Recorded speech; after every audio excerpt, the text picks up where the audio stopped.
স্বপ্নটা কিনবই। যে ঘরে নারী সম্মানিত হন সেই ঘরেই মা লক্ষ্মীর কৃপা স্থায়ী হয়। শুধু পূজা নয়, আচরণই প্রকৃত লক্ষ্মী প্রাপ্তির পথ।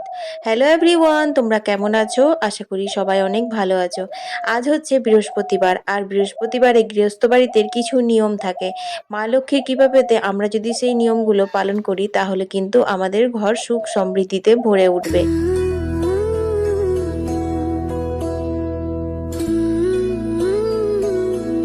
তবে এই যে আমরা শুনে এসেছি না যে সংসার সুখের হয় রমণীর গুণে, এইটা কিন্তু না, হিন্দু শাস্ত্র মতে মা লক্ষ্মীর কৃপা লাভ করতে কিন্তু নারী পুরুষ দুজনেরই কিছু করণীয় থাকে। তো চলো সব থেকে প্রথমে আমরা ঘরের বউরা মেয়েরা কি কি করব সেটা জেনে নিই।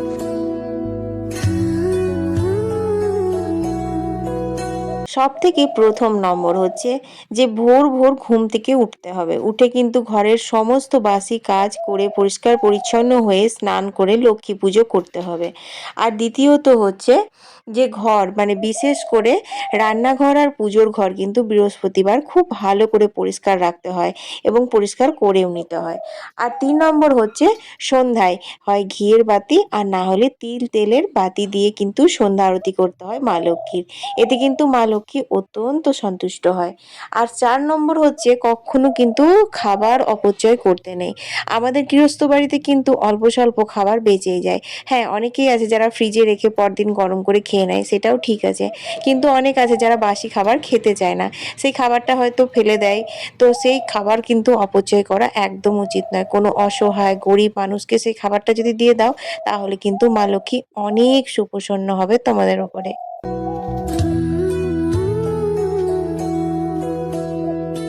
নয়নে নয়নে রাখি তোমারে, দিশার আলো তুমি আমার।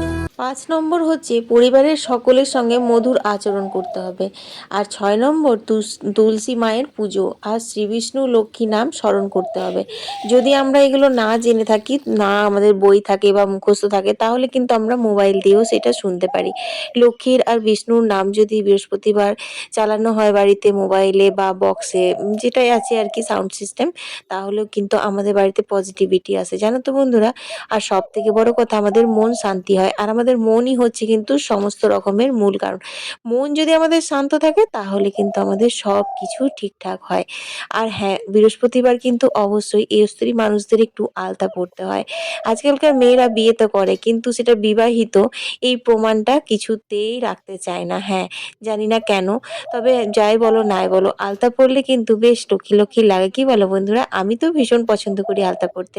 সেটা এখন না, ছোট থেকেই। তো চলো এবার আমি ঠাকুর ঘরে লক্ষ্মী পুজোটা করে নিই। জানো তো বন্ধুরা, নারীকে কেন লক্ষ্মী স্বরূপা বলা হয়? হিন্দু সংস্কৃতিতে নারীকে গৃহলক্ষ্মী বলা হয় কারণ তিনি সংসারের স্নেহ, মমতা, শৃঙ্খলা, লালন পালন ও কল্যাণের অন্যতম ভিত্তি। এটি প্রতিটি নারী দেবী লক্ষ্মীর অবতার হওয়ার দাবি নয়, বরং সম্মানসূচক একটি সাংস্কৃতিক ও ধর্মীয় উপমা, যা নারীর মর্যাদার অবদান এবং পরিবারের কল্যাণে তার ভূমিকার স্বীকৃতি দেয়। মা লক্ষ্মীর কৃপা লাভের জন্য কেবল ফুল, প্রদীপ বা পূজায় যথেষ্ট নয়। পরিবারে পারস্পরিক সম্মান, সততা, সুচিতা, দয়া এবং বিশেষ করে নারীর প্রতি মর্যাদাপূর্ণ আচরণ হিন্দু ধর্মে অত্যন্ত গুরুত্বপূর্ণ বলে বিবেচিত হয়েছে। হ্যাঁ, পুরুষদের করণীয় কি? পুরুষরা কিন্তু কখনো নারীকে অপমান করো না। হ্যাঁ, তাতে সেটা মা হোক, বউ হোক, বোন হোক, পাড়া প্রতিবেশী হোক, যেখানেই হোক, নারীদের কিন্তু কখনো অসম্মান করতে নেই। সৎ পথে রোজগার করো, সৎ পথে থাকো, অসহায়দের পাশে দাঁড়াও, এটাই কিন্তু তোমাদের করণীয়। তাহলেই কিন্তু তোমাদের বাড়িতে সুখ সমৃদ্ধি আসবে। তোমাদের সাথে গল্প করতে করতে কিন্তু আমি লক্ষ্মী পুজোটা করে নিয়েছি বন্ধুরা। আর আমি কিন্তু যেভাবে ছোটবেলা থেকে মাকে লক্ষ্মী পুজো করতে দেখেছি বা বিয়ের আগে বাবার বাড়িতে লক্ষ্মী পুজো করেছি, আমি কিন্তু সেইভাবেই লক্ষ্মী পুজো করেছি। যদি কিছু ভুল ত্রুটি হয়ে থাকে আমাকে ক্ষমা করে দিও। ওম মহালক্ষ্মী মাতায় নমো নমঃ।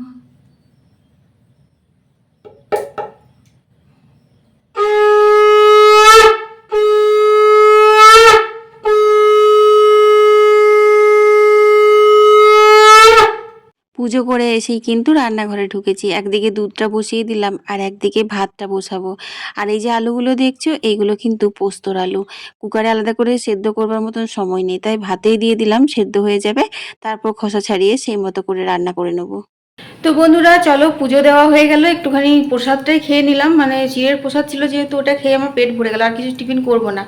আর ভাতটা বসিয়ে দিলাম ভাতটা। এরপর চলো শাড়িটা আমি আগে ছেড়ে নিই গা, কারণ এই শাড়িটা পুরো এবার সন্ধে দেবো, একটুখানি রোদে দিয়ে দিই তাহলেই হবে। কিছু ছোয়ালার এখনও করিনি, আর নাইটি পরি, কারণ শাড়ি পরে গরম করছে খুব, আর তাড়াহুড়ো করে রান্না করতে হবে। 11:30 থেকে 12:30 পৌনে 1টা পর্যন্ত রান্নাটা কমপ্লিট করতে হবে। তো বাটা ঘষা, এখনও সবজি কাটা হয়নি, সমস্ত কিছু বাকি আছে। তাই ভাবছি শাড়িটা আগে ছেড়ে নিই, তারপর কথা হচ্ছে। তো চলো, পরে নিলাম। এটা একদম পিওর কটনের, আর স্লিভলেস, আমার ভালো লাগে পরতে গরমের মধ্যে। আর কানেরগুলোর সাথে সাথে চেঞ্জ করে নিয়েছি, এ দেখো এটা হচ্ছে তোমার ছুঁচসুতো কানের। তো এই কানেরগুলো নিয়েছিলাম আমি, যেহেতু গোল্ড কালেকশনের কোনো রকম ভিডিও দিইনি, সেই কারণের জন্য তোমাদের সাথে এইসব জিনিসগুলো শেয়ার করা হয় না। তো এইগুলোই ভাবছি এখন কিছুদিন পরবো, ওগুলো অনেক দিন পরলাম। ওগুলোর একটা সমস্যা হচ্ছে যে আকসিটা না আমি লাগাতে পারিনি, যেহেতু আমি খোলা পোড়া করি, স্নান করার আগে ফেস প্যাক মাখি, তো ময়লা বসে যায়, মানে ফেস প্যাকটা আর কি ঢুকে ঢুকে না কীরকম একটা হয়ে যায়, কানের নষ্ট হয়ে যায়। তো সেখানে ওই কানেরগুলো রোজই খুলতে হয় আমাকে স্নান করার সময়, তো সেই একটু ঢিলা হয়ে গেছে, মুখ এরকম টেনে টেনে খুলে খোলা পড়া করে 2-3 দিন না পড়ে যাচ্ছে, মানে জামা খুলতে গিয়ে বা বিছানাতে শুয়ে পড়ে যাচ্ছে। তো ভাবলাম যে না, এইগুলো পরি দেখি কদিন, ওটা এখন থাক, তারপর আবার পরবো। তাছাড়া একটু চেঞ্জ করে করে পরলে নিজেরও একটু ভালো লাগে, মনটা একটু ভালো ভালো লাগে, ফ্রেশ লাগে। তোমাদের সঙ্গে অনেক গল্প করে নিলাম, বকবক করে নিলাম। তো কেমন লাগছে কানেরটা একটু জানিও। কালারটা না ঠিকঠাক মানে আসছে না, যেহেতু সেলফি ক্যামেরাতে করছি তো একটু বেশি ব্রাইট লাগছে। আচ্ছা, পরে দেখে নেবো, চলো।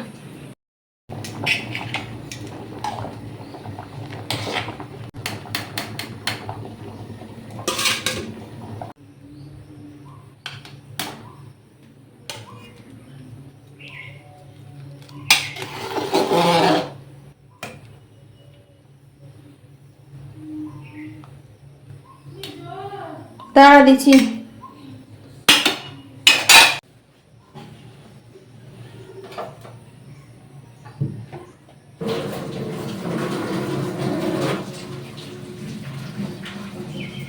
তো জানো তো বন্ধুরা, এই বৃহস্পতিবার কিন্তু আমিষ খেতে নেই, নিরামিষ খাবার খেতে হয়। আমিষ খেলে বলে অর্থ অভাব দেখা দেয়, মা লক্ষ্মী অসন্তুষ্ট হয়। তো বৃহস্পতিবার তো নিরামিষ পদ। আর আমার দিদা কি বলতো জানো, আমার দিদা বলতো যে আমিষ রান্না করার চেয়ে নিরামিষ রান্না করার বেশি মানে কঠিন। আমিষ রান্নাতে তো পেঁয়াজ রসুন নানা রকম মশলা দিয়ে রান্না করা হয়, কিন্তু নিরামিষ রান্নাতে খুব কম পরিমাণে মশলা আছে যেগুলো দিয়ে রান্না বান্না হয়। তাই যে ভালো নিরামিষ রান্না করবে তার কিন্তু আসল কৃতিত্ব। তো আজকে ভাবছিলাম যে নিরামিষ কিভাবে একটু স্পেশাল বানানো যায়। ঝিঙেগুলো দেখলাম একদম কচি ছিল, খোসাগুলো বাটতে এত ইচ্ছে করছিল বন্ধুরা কি বলবো, কিন্তু একদম সময় নেই। সে কারণে ঝিঙে খোসাগুলো কিন্তু আমি ধুয়ে ফ্রিজে রেখে দিয়েছি, কালকে বাটবো। আর ঝিঙেগুলো তেল পাঁচফোড়ন দিয়ে চাপিয়ে দিলাম। আলুগুলো তো আগে ভাতে সেদ্ধ করে নিয়েছিলাম, তাই রান্নাটা হতে কিন্তু খুব একটা বেশি দেরি লাগবে না। আর আজকে বৃহস্পতিবারে যেটা মেন আকর্ষণ, এই যে কালো সর্ষে সাদা সর্ষে পোস্ত কাঁচা লঙ্কা একসাথে নুন দিয়ে পেস্ট করে নিতে হবে। একটু নারকেল দিলে একদম ওয়াও হয়ে যেত, কিন্তু নারকেলটা বউলা বাবা বলছে যেদিন ইডলি বানাবে সেদিন নারকেল চাটনি বানাবে, আজ আর এটাতে নারকেলটা দিতে হবে না, তাই নারকেলটা দিলাম না। এই যে পনিরগুলো দেখছো, পনিরগুলো কিন্তু আমার হাতে বানানো ঘরে, ঠিক আছে? তাই শেপটা একটু এদিক ওদিক হয়েছে বলে তোমরা কিন্তু হাসাহাসি করো না। যেমন পারি পনির বানাই, আর যেমন পারি তেমনি শেপে কেটে নিই। যাই হোক, নুন হলুদ কাঁচা সর্ষের তেল কালো জিরে দিয়ে কিন্তু একদম সুন্দর করে এটা ম্যারিনেট করে নিচ্ছি পনিরটাকে, ঠিক ইলিশ ভাপার মতো। এটা কিন্তু খেতে খুব ভালো হয়, আর গরম ভাতে তো আরোই ভালো লাগে। যদিও এই রান্নাটা কিন্তু কলা পাতাতে মুড়ে ইলিশ ভাপা করবার নিয়ম হচ্ছে, কিন্তু কি করব, কলা পাতা তো আমার এখানে নেই। আমার বাবার বাড়িতে কত কলা পাতা আছে জানো, কত কলা গাছ আছে। তো যাই হোক, এখানে তো নেই। তো আমি ভাবলাম যে নেই কলা পাতা বলে কি আর এরকম ভাবে কিছু রেসিপি খাবো না, নিশ্চয়ই খাবো। তো কিভাবে বানাবো সেটাই তোমাদের সাথে শেয়ার করব। তো বন্ধুরা, আমার ঝিঙে পোস্ত রেডি হয়ে গেছে, চলো পানিরটা করে নেবো, ব্যাস। আজকে অনেকটা দেরি হয়ে গেল। আর এই স্ট্যান্ডটাতে আর কিচ্ছু কাজ করছে না। আজ একটা অনলাইনে স্ট্যান্ড অর্ডার দিয়েছি, কিচ্ছু করার নেই, এখন একদম হাত খালি, কিন্তু তারপরে অর্ডার দিতেই হবে। কারণ এই 500-600 টাকার স্ট্যান্ডের জন্য না আমার এত দামি একটা মোবাইল পড়ে পড়ে নষ্ট হয়ে যাচ্ছে, অনেকবার পড়ে গেল। এবার কিছু একটা হয়ে যাবে, মানে মোবাইলটা খারাপ হয়ে যাবে। চলো পনিরটা করে নিই, তারপরে দেখছি কি করা যায়। সব কিছু তো ম্যারিনেট করা আছে, বাস কড়াইয়ে দিয়ে দিলাম সর্ষের তেল আর দিয়ে দিলাম কালো জিরে ফোড়নে, তারপর ঢেলে দিলাম ম্যারিনেট করা পনিরটা। আর কিছু না, নাড়িয়ে চাড়িয়ে একটু কাঁচা লঙ্কা আর ওপর থেকে কাঁচা সর্ষের তেল দিয়ে ঢেকে রান্না করব। ওই মিনিট পাঁচেক মতন ফোটালেই কিন্তু আমার পনির ভাপা রেডি হয়ে যাবে। খেতে এত টেস্টি হয় বন্ধুরা, তোমরা যেদিন বানিয়ে খাবে সেই দিনই কিন্তু জানবে। নেশা হয়েছে তাসের ম্যাজিক শেখা, মানে শিখেছে ইউটিউব দেখে বুবলা। তো রান্না করতে করতে এই গরমের মধ্যে আমাকে 50 বার খালি এসো দেখো আমি কি ম্যাজিক করবো, এসো দেখো আমি কি ম্যাজিক করবো। ম্যাজিক আমি নিজেই ম্যাজিক হয়ে আছি এখন। একটা বাজতে গেল, ওর ম্যাজিক আর কি করে দেখবো এখন।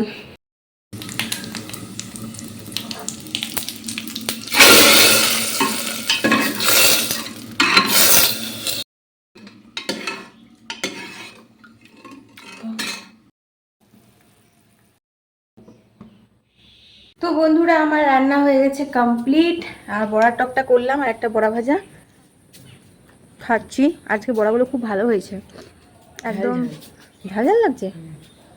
ঝাল ঝাল আসলে একটু বেকিং সোডা দিয়েছিলাম, সে কারণের জন্য ফুলেছে ভালো, নরম হয়েছে ভালো। চান না, চান করবে? লাল লাল দেখলাম যে।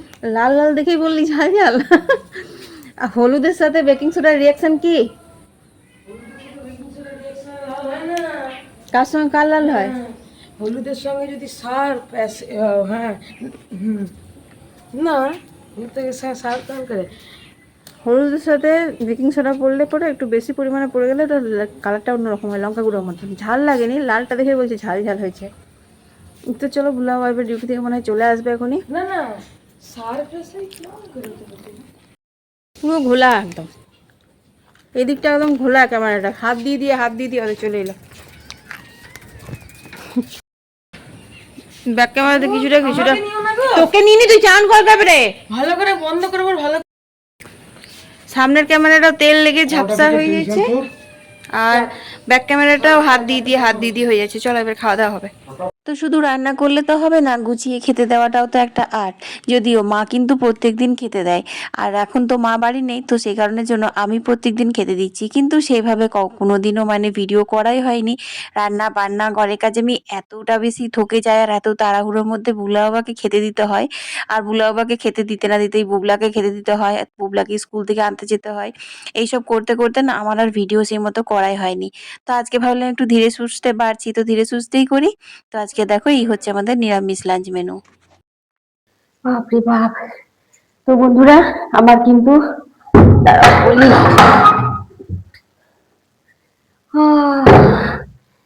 সেই বুঝলে, ছাদে আসলে সেই হাওয়া সেই লাগে। তো বন্ধুরা এখন বাজে হচ্ছে 6টা, আর আমি দুপুরবেলাতে খাওয়া দাওয়ার পর তার একটুখানি শুয়েছিলাম। 4টের সময় বুবলা গেল টিউশন। তো টিউশন থেকে বুবলা যাওয়ার পরে আর ঘুম আসেনি, একটু ঘুমাইনি। ওর তার ভিডিও দেখছি ফেসবুকে, খানিক খানিক ইউটিউবে। হাঁপিয়ে গেলাম, কি সুন্দর হাওয়া দিচ্ছে। তারপর জামা কাপড় গুছালাম, ঘর দিয়ে ঝাড় দিলাম, একটু চা খেলাম। তারপর বাজে গেল হচ্ছে 6টা। বললাম না একটুখানি 10-15-20 মিনিট অন্তত ছাদে হেঁটে নি, তারপর সন্ধে টন্ধে দেবো। তো দেখো এখন আমি ছাদে এসেছি, ঝাঁকে ঝাঁকে টিয়া পাখি উড়ে যাচ্ছে, পাখিরা সব বাসায় ফিরছে, আর খুব মিষ্টি হাওয়া দিচ্ছে বুঝলে। তো চলো একটুখানি ঘুরে নি, তারপর সন্ধে দেবো। এ দেখো বসেছিল অনেকগুলোই, জুম করলাম তোমাদেরকে দেখাবার জন্য, সব উড়ে চলে গেল। ঠিকই আছে, চলো বাসায় ফিরছে সব, আমি একটু হেঁটে নি। খোলা আছে তো, অত এত হর্ন দিতে হয়। চলে এলি? কেমন পড়লো স্যার? আজকে ফার্স্ট ডে। চলো গাড়ি চার্জে দিয়ে দে, সকালে স্কুল আছে তো। না বাবা এখনো আসেনি।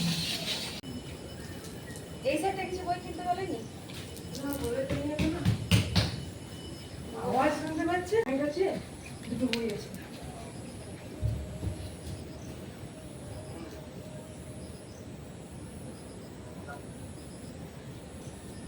তো শুভ সন্ধ্যা বন্ধুরা, এখন হয়ে গেছে সন্ধে আর আমি এখন ঠাকুর ঘরে প্রদীপ জ্বেলে নিচ্ছি। তারপর কিন্তু আমি সব ঘরে ধূপ প্রদীপ দেখাবো। অত তো ভিডিও করা হয় না, অতগুলো ঘরে ক্যামেরা নিয়ে নিয়ে স্ট্যান্ড নিয়ে নিয়ে আমার পক্ষে সম্ভব হয় না গো। সেই জন্য আর পুজো সন্ধে এগুলো আমি একদম মানে ঠাকুরকে উজাড় করে দিতে চাই আর কি। সেই সময় অন্যদিকে ধ্যান দিতেও ভালো লাগে না। তো যেহেতু আজকে বুবলা ছিল তাই একটুখানি ভিডিও করে দিয়েছিল। তো আজকের ভিডিওটা আর বাড়াবো না, সন্ধে দিয়েই আজকের ভিডিওটা শেষ করে দিচ্ছি। তোমরা এতক্ষণ যারা ভিডিও আমার দেখেছো আর ভিডিওতে একটাও লাইক করোনি, তারা অবশ্যই কিন্তু একটা লাইক করে দিও। আর হ্যাঁ, এটা জানাতে ভুলো না তোমরা কে কোথা থেকে আমার ভিডিও দেখছো। আর ভালো লাগলে বন্ধু বান্ধব আত্মীয় স্বজনদের সাথে শেয়ার করে দিও। সবাই ভালো থেকো, সুস্থ থেকো, মা লক্ষ্মীর কৃপা যেন আমাদের সবার উপর থাকে। কাল আবার একটা নতুন ভিডিও নিয়ে হাজির হয়ে যাবো।